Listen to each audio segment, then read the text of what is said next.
Hi and welcome everyone to another episode of Hobo Prepper. Friar Tuck here. Okay, sorry. This is going to be a downhill slope on the way back.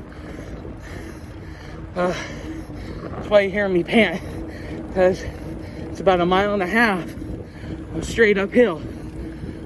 But the downhill, so much fun. So I figured I'd have a talk with you on my downhill. With that being said, there's 2 things I want to talk about.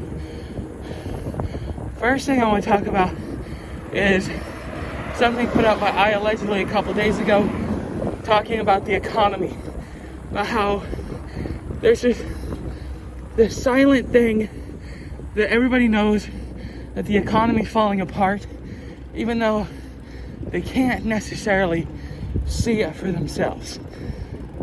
And he starts outlining stats and numbers and things that are happening. I'll put the article down in the description for you. The second thing I wanted to talk about is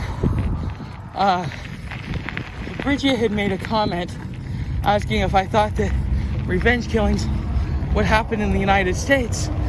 And, you know, at least I think that's what her first part of her question was. So I wanted to answer it. I got permission from my business partner, former business partner, to tell this story because this is, it's one, it's heartbreaking, but 2, there's a lot to be said here. So those of you who don't know, my former business partner is autistic. He's high functioning autistic, but he's still autistic. And as an autistic, he has sensory issues and social issues. Well, his aunt was the one that raised him, I guess, after his mom passed away. And she tortured him. And if he defended himself, she'd throw him in the nut ward. And, you know, he went through a lot of stuff. Well, because of him being autistic and all the stuff that his aunt did, because she was like a child services person, so she already knew all the loopholes, where she could get in trouble and where she couldn't.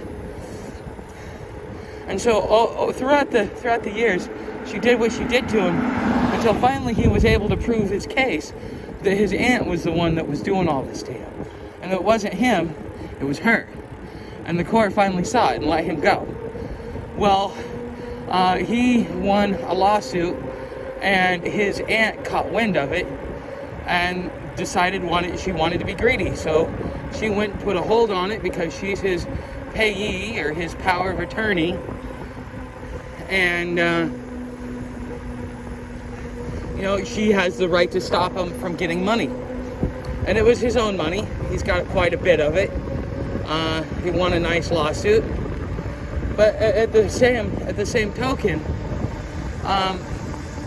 you know, he had to go to court with her, and he was trying to be civil about it because he had a lawyer on hand already that was handling some other stuff for him. So he figured, what the hell? Why not just have her, you know, take on his aunt's case too? But then the thing is that the aunt, in the courtroom, in front of the judge, just walks in and smacks him upside the head. The judge does nothing about it. As a matter of fact, he, as a natural reaction, apparently attacked her, and she was crying uncle fairly quick, you know. And the judge just says, "Oh, okay, well, you know, we're gonna go ahead and do this." Well, she has a lawyer, and she files an appeal. And when she files this appeal, she's like, "Well, I gotta let her have this money." Blah, blah, blah. She has no grounds, but the judge decided to hear it anyways. And with that being said, so I'm worrying about cars here too. You know, with that being said, while he was waiting for all this stuff to go through and to go to the appeals hearing, his aunt tries to burn down his house with him, his wife, and his child in it. Just let that sink in for a minute. His aunt, the one that abused him and tortured him, and the judge was willing to hear her appeal, just torched him, his whole property, and he lost everything. Well, you know what? In the process, his uncle ends up getting burnt as well. He gets out without issue because he wasn't there. Him and his family wasn't there. His uncle was there. And his uncle is the one that ends up getting burned. I mean, really, really bad. And so they went out on the hunt for this lady because there was no justice. The judge had every opportunity to make this right, but he didn't. The judge is actually the one that should be held responsible in all of this, because he's just playing games. He's on a power trip. You know, he's got his own machinations at hand. And see, his aunt now is in a mental institution. She went mad based upon everything that she went through, because he found her and torched her in the same way that she tried to torch him, and kept her alive, of course. I mean, that's true cruelty right there. But you know what? She deserved it. With what she got, the cruelty and the veracity. This is what the law of cause and effects. I mean, as brutal and as grotesque, and it's just like, I mean, it turns your guts to know that this type of stuff happens in the world, and then it's condoned. And then the person that's the victim is being attacked, and then they have to pay the ultimate price. Well, see, he would have been well within a rational thought, especially considering his aunt tried to kill him. There was no recourse. There was no way to help him or anything else like that. So, at the end of the day, you know, you have to take matters into your own hands. If the system is not going to be there to protect you and to keep you going good, well then, again, this is why you're going to see revenge killing. So will it happen here in the United States? You bet your ass God it will. You bet your ass God. It's inevitable to happen. Why? Because the justice system is broken down. There is no justice. Not unless you pay for it. And lawyers, they're in it for the money. And if they can't get a big enough bang for their buck, they're not going to take your case. Doesn't matter if it's right or wrong or anything else like that. The legal system is all about money. And if you ain't got the money, well, you're going to get screwed. And, you know, eventually, you're just going to get tired of it. And you're going to take matters into your own hands. I've had some similar things happen to me. My ex, she decided she wanted my car. She was one of those government social workers, and so she knew the loopholes. She called the cops and said that I did things that I didn't do, and because the state I was in is an I believe her state, it doesn't really matter. I was convicted with no proof, no evidence, on hearsay. And then I can't get a job for the rest of my life. I am a felon and a violent criminal.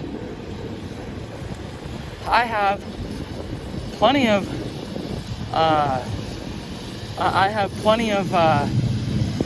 knowledge and experience and skills to be able to do a lot of different things.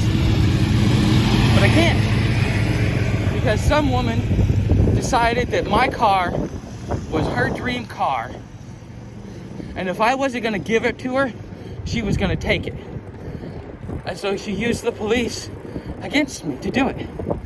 Anybody who knows me knows I'm not a violent person. Even the police sit there and go, how are you? You're listed as a violent, but you're not violent. Even the district attorney, while I was in the sentencing, was laughing his ass off because he knew it was a joke. But you know what? People's lives get destroyed. Nobody cares. And eventually, you're going to destroy the wrong person's life. And that person is going to come and take yours. So, are revenge killings going to happen? It's going to become more and more prevalent the more law and order breaks down. Because when people don't have the ability to have recourse for their actions, you know, for example, what happened to me? I don't have any recourse. I am forever. I can't even get a job at Domino's or McDonald's. You know, at a certain point, everything breaks down. And when it does, and you know, I caught myself, this is why I was talking about this, is I see society breaking down. I see society breaking down a lot. And I started looking around, biding my time, wondering like, okay, I just need a little bit more of a breakdown. And then at a certain point, there's nothing anybody's going to be able to do because the system's so overwhelmed. And those that are in charge of doing something aren't doing anything because, well, even though they caused the situation, now they want to hide and play victim. So, anyways, guys, I hope this answers some questions and helps you get a grip around this. And I hope you enjoyed a good view. I kind of coasted down the hill instead of hitting 30 like I wanted to.